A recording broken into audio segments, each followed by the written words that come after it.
So a nun is in the monastery, and she's been in silence for 5 years. And so they came and got her, and they said, you know, we want to know about your experience. You have 2 words. And she said, cold food.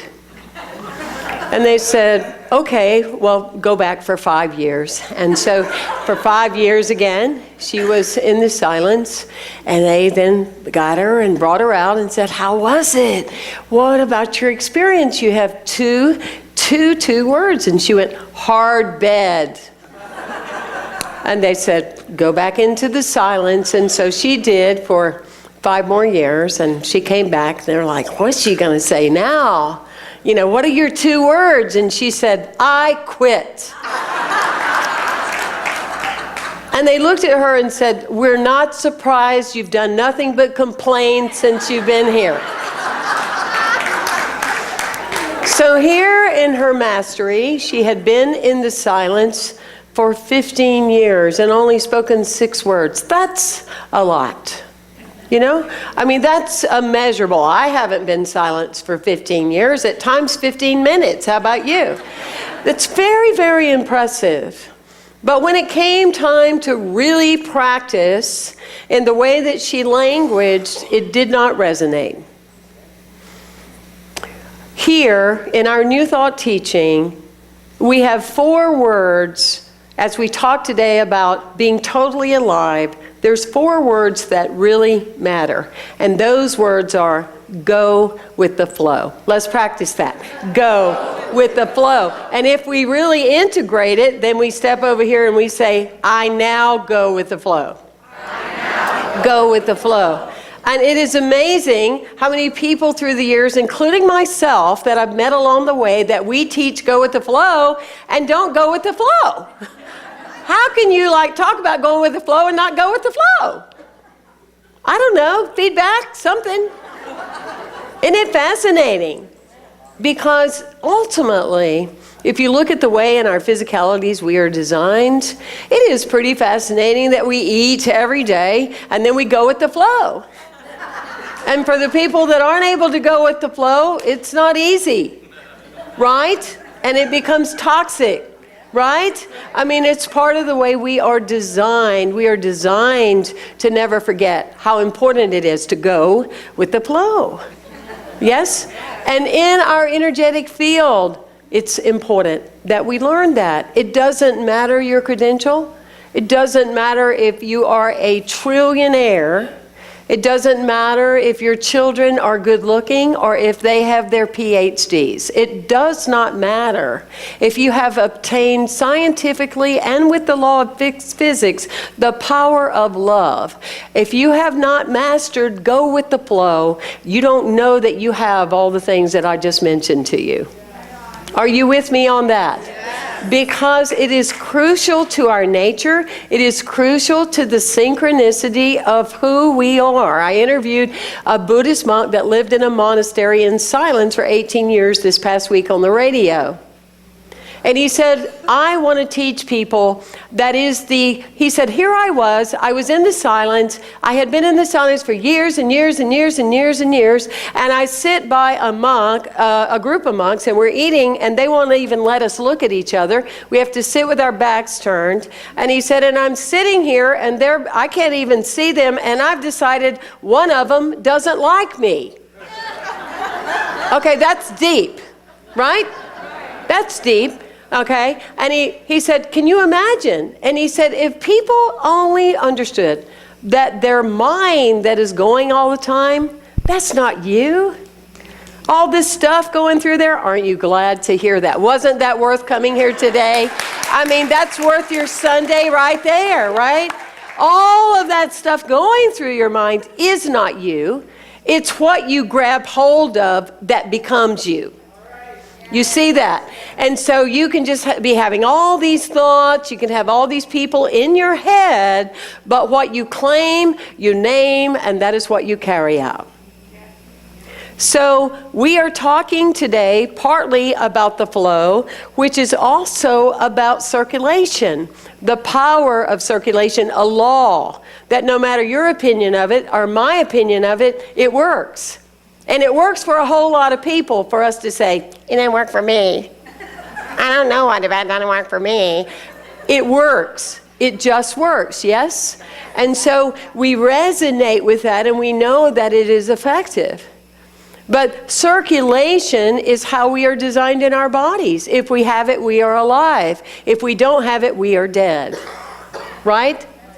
But if we really want to be totally alive and never die while we're living, which you know is one of my values, okay? Don't die while you're living. All right?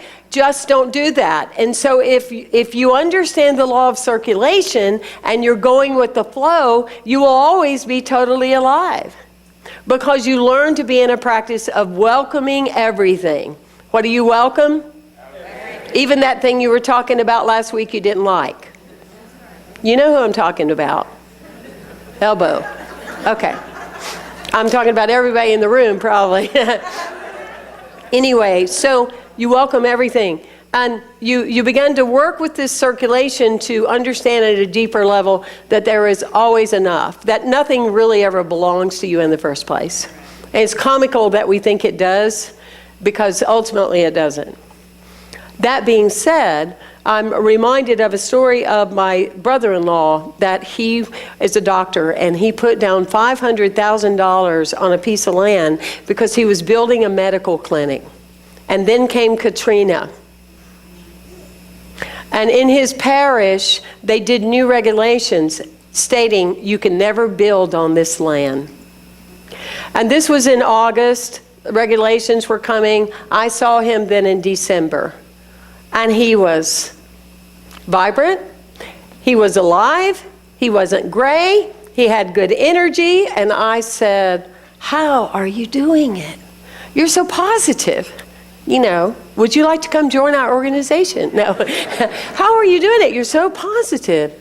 And he said, you know, I'm grateful I had it to lose. He accepted it. He moved on. He continued living. And many, many years later, they changed the regulations again. He sold the property and made a profit. These things happen. In my 30s, one of my investments, I didn't listen to myself and I invested. I lost $40,000 and I was just giving myself a time. I can't believe you did that. I said, what am I doing? I'm working with the law. I'm working with a law. No one or anyone can ever take your good away from you. Forgave myself. A year later, I get a letter from an attorney, Reverend Hayes. There was this woman that would like to thank you with a gift, a monetary gift. Guess what it was for? $40,000. This languaging of life works. It is important that New Thought talk about money because it's not the way you were taught. It's not the way you were necessarily raised. It's not the way you were brought up, because if you are empowered, you know that that is equal to part of the exchange of energy that you have in your life. It's not designed to defeat you, and it's not designed to own you if you have a whole lot of it. It's supposed to be able to self-create an awareness for you that there is a flow that you could never outgive nor outgive or outlive anything that you are giving away, because it's going to come back 100-fold. You see, and you think about it in your mind. How many of you have been invited to do something really special for yourself? It could be a retreat for $1,500, or it could be a workshop for $349, and you go, nah, I'm not going to spend that right now. I don't really have it to spend on myself. What happens after that? What happens after that? I think it's the green. It's got me all wound up. I feel somewhere between a frog and an orator. I don't know. But anyway, rabbit. Anyway,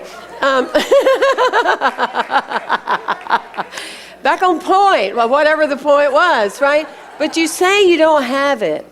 and you don't want to spend it. And what will happen, borrow none, is the tires on the car will go flat, or something will happen with the engine, and you wind up that you spend almost identical, that same amount of money because you had to. Can you get that? Has that happened to any of you, or I'm not the only one? Thank you. We're videoing this way, not that way. It's okay. You can admit, you're anonymous out there. But that's the point of that, is that it's not that life is working against you, it's that it's wanting to teach you. It's wanting to teach you. Treat yourself with love, go with your flow, and more will be added to you. How many of you have a trash can in your house? It's one of the most intimate relationships we have, isn't it? All of you have a trash can in your house? Yeah. How many of you even this week have said to somebody, when are you going to take the trash out? Or it's time to take the trash out, right? Now I want you to stay with me, okay? So here's the trash can, and what happens with the trash can is it's full. Many times it's full, right? And you pass by there, I really need to take out the trash. It's full. I really need to take it out, right? And you pass it, and it's full. Finally, someone takes it out. What happens right after they take it out? Immediately. It's like all these little things were out there waiting for space to go right back in there. And you're like fascinated, and you talk to each other about it. I mean, it's a very intimate relationship you have with your trash can. You talk to each other about it, like, how did that get full? I just emptied it 2 days ago. And it's already full again, right? Do you worry about it being full? Right? Do you get concerned that you're never going to have any more trash again? Do you ponder it? Do you sweat over it? Do you go, what am I going to do if I don't get any more? What would it be like, right? This metaphor was given to me in a dream because I wanted to break my family chain of there's never enough. I wanted to break a mentality where I was trained that you only have what you have, and you better, hold on to what you have, because if you don't hold on to what you have, somebody else will either take it from you or you'll get rid of it and you won't have any more. And this dream came to me as a way of understanding that nature abhors the law. Excuse me, you're listening. Nature abhors a vacuum. Thank you, that's better. And that when there's the space, it will naturally fill it. That's what nature does. And so this metaphor was given to me because this is my checking account. This is my investment pocket. Can you see that? So when I write out, I am so excited to write it out or click online or send it on whatever on my phone. I'm excited about it like I am taking out the trash because I know it's going to fill back up. Can you feel that? And once you grab hold of that, money circulation, no matter how wealthy you are or how you perceive yourself as lacking, it will never own you again. You will be free. And I, like you, know it's an important value to be free. It's an important value to be that level of freedom and not to carry any kind of bondage. New Thought was noted in the early days by all the leaders. Coming up board was the Fillmores and Emma Curtis Hopkins and Ernest Holmes, and then came the next level of Norman Vincent Peale. And all of the other orators, that there were more millionaires made in the Depression than any other time to date back then in our history. Why? Because they changed the way they believed about the abundance of life. It's fact. I'm not selling you something. It's fact. You can count on it. Right? So there's a senior minister that gets excited on a Sunday and decides he wants to go and teach the children's class that particular Sunday, and he trades off with his associate. And so he's up in the kids' classroom, and he said, I want to teach you today how to give a good talk, because he was hoping one day he'd plant a seed that they would want to be a minister. And so he said, all right, kids, he said, I'm teaching you how to give a good talk. What do you think you need in a good talk? And little Johnny said, you need a good beginning, a good opening. And he said, that's right, a good introduction. And then Sue raised her hand. Sue, what do you think? Well, you need to have a good ending. He said, that's exactly right. Little Billy, what are you thinking? And little Billy said, well, Preacher Sam, you don't do it this way. But it's really good when the opening and the ending are close together.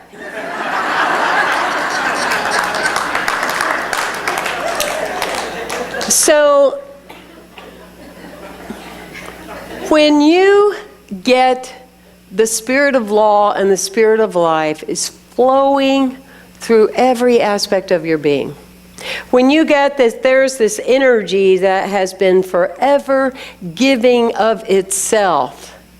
What you're longing for and what you're wanting to end with needs to come closer together, because it becomes automatic that you're able to manifest and demonstrate health, life, vital relationships, connections, and anything that you can possibly dream.